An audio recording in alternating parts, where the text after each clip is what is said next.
A political action committee, a proffer, and perjury all at the center of testimony on Tuesday in the Michele Fiore federal fraud trial. Fiore is a former Las Vegas City Councilwoman and Nye County judge. The U.S. government accuses her of creating a fake charity and raising donor funds for a fallen police officer memorial statue.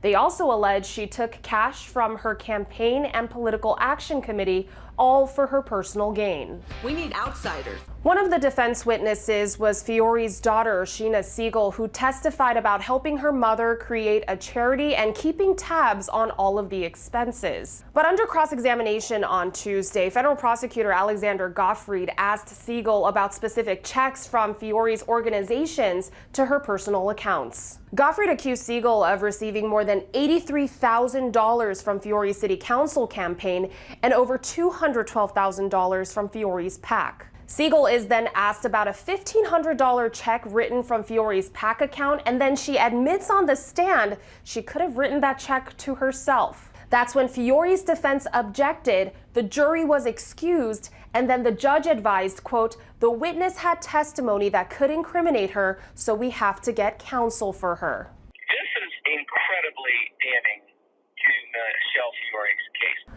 Las Vegas defense attorney Malcolm Laverne says Fiore's daughter may have hurt her mother's case. The federal government has a culture of not letting these types of crimes go, especially in high-profile cases. So I believe that the daughter is probably now going to be facing federal charges at some point. Gottfried told the court Siegel likely not only committed a federal crime by misappropriating checks and co-conspiring with her mother to defraud donors, but that her testimony differed from what she told the grand jury, and that amounts to perjury. He also said the U.S. Attorney's Office had a proffer deal with Siegel about campaign finance misuse, but because she likely lied on the stand, he said the deal was, quote, null and void. The government now wants to remove Siegel's testimony from the trial completely and will ask the judge to rule on the matter on Wednesday. Regardless of whether the testimony is stricken or whether the testimony is still allowed, one way or the other, the jury can't unhear it. Sitting inside the courtroom, I noticed Siegel at one point wiping a tear off her face during her testimony.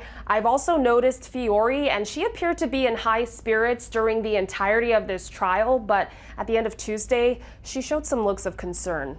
I'm Jaewon Jung reporting.